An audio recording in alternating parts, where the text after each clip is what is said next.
বাংলাদেশের রাজনীতির ইতিহাসের টার্নিং পয়েন্ট। ইতিহাসে একটা বারবার শব্দ আছে, টার্নিং পয়েন্ট। পরিস্থিতির মোড় ঘুরিয়ে দেয়, এটা পরিস্থিতির মোড় ঘুরিয়ে দিয়েছে এবং ইসলামী আন্দোলনকে 10 বছর এগিয়ে নিয়ে গেছে। যুগ যুগ ধরে বলা হতো অনেক মাসাইল, অনেক প্রশ্ন ছিল গভর্নমেন্টের সাথে চরমনের কি সম্পর্ক, অনেকে আমার কাছে ফোন করেও জানতে চেয়েছে।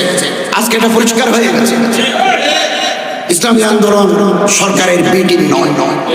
এবং নায়েবে আমির সাহেব আহত অবস্থায় বলেছেন, এই সরকারের পতন না হওয়া পর্যন্ত রাজপথ ছাড়ব না। এবং এটার কারণে বাংলাদেশের পত্রিকায় গত বছর 3 মাস আগে 4 মাস আগে প্রথম আলো, যুগান্তর, সমকালে এই পরিমাণ স্পেস দিতে তারা সংকীর্ণ ছিলেন। এই ঘটনার পরে রীতিমতো পোস্টে এডিটোরিয়াল লিখতেছে। Voice of America, Deutsche Welle এবং বিবিসি রিপোর্ট করেছে, টক শো হচ্ছে। গতকালের আজকের পত্রিকায় পিছনের পাতায় ইসলামী আন্দোলনকে কেন্দ্র করে রাজনীতির নতুন মেরুকরণ শুরু হয়েছে। এটাকে অনেক এগিয়ে দিয়ে এই ঘটনা ইসলামী আন্দোলনকে অনেক দূর এগিয়ে নিয়ে গেছে এবং চরমনায় হাজরাতদের যে রাজনৈতিক দূরদর্শিতা, যে প্রজ্ঞা, যে পলিটিক্যাল প্রুডেন্স, এটা প্রমাণিত হয়েছে। বরিশাল বিশ্ববিদ্যালয়ের সামনে লাঠি সোটা নিয়ে কর্মীরা ছিল, কিন্তু নায়েবে আমির সাহেব ওনাদেরকে শহরে প্রবেশ করতে দেন নাই। শুধু ওখানে নয়, আরো বিভিন্ন পয়েন্টে ছিল। যদি ওদিন ঢুকে পড়তো তাহলে নির্বাচন বানচাল হয়ে যেত, গভর্নমেন্টের হাতে একটা কাঠ চলে যেত, বলার সন্ত্রাসী, এরা জঙ্গি, এদের দমন করো, এদের গুম করো। এই সুযোগ গভর্নমেন্ট পায় নাই।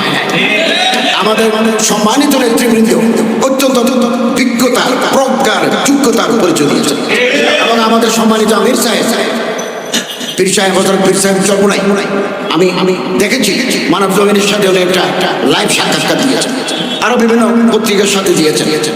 অত্যন্ত বিজ্ঞ, একেবারে ডিপ্লোম্যাটিক প্রুডেন্স, কূটনৈতিক প্রজ্ঞার সাথে যে জবাব দিয়েছে। ওরা বারবার প্রশ্ন করে, উনি খুব সুন্দর করে জবাব দিয়েছেন, রাখি কথা বলেছেন এবং এটা একজন রাজনৈতিক নেতার যোগ্যতার পরিচয়। এবং বাংলাদেশের রাজনীতিতে ইসলামী আন্দোলন এখন 2-3 নম্বরের হিসাবে খাতায় আছে। অতএব আমাদের নেতৃবৃন্দ, নীতি নির্ধারক যারা আছেন, তারা সিদ্ধান্ত নেবেন আগামী দিনের রাজনীতি কি হবে, ঐক্য করা যাবে কিনা, না আমরা নিজেরাই চলবো, নাকি যার যার প্ল্যাটফর্ম থেকে সেই কথা বলবো। এটা আমাদের নীতি নির্ধারকরা সিদ্ধান্ত নেবেন। আমেন।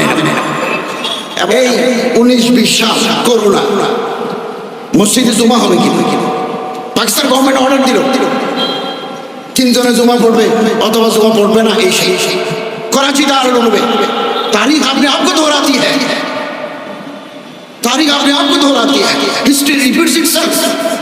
कराची दारुल उलूम में शेखुल इस्लाम तकी उस्मान ज़ेर क़यादत জামাত ইসলামী পাকিস্তানের আমির,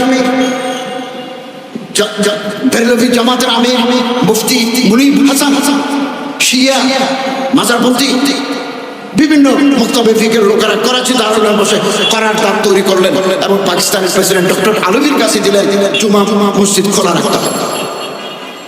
ইসলামী আন্দোলন তার প্রতিষ্ঠার লগ্ন থেকে নিজের অঙ্গ সংগঠনের মাধ্যমে সাংগঠনিক প্রক্রিয়া আমরা এগিয়ে যাচ্ছি, আগামী দিনেও আমরা এগিয়ে যাব। আমরা কারোর পকেটের ভিতরে ঢুকে আমরা আমাদের সক্রিয়তা নষ্ট করতে পারি, কিন্তু আমাদের লক্ষ্য অর্জনের পথে যদি কারো হাত ধরতে হয় সাময়িকের জন্য, এই হাত ধরার মানসিকতা আমাদের থাকতে হবে। আল্লাহ তাআলা মোবারক জামাতকে পায়ে তকবীর পর্যন্ত পৌঁছান। বরিশালের ধাক্কা আমাদের ভিতরে নতুন চেতনা জাগ্রত করেছে।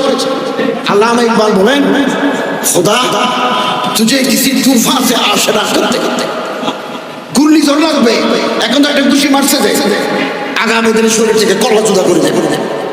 খোদা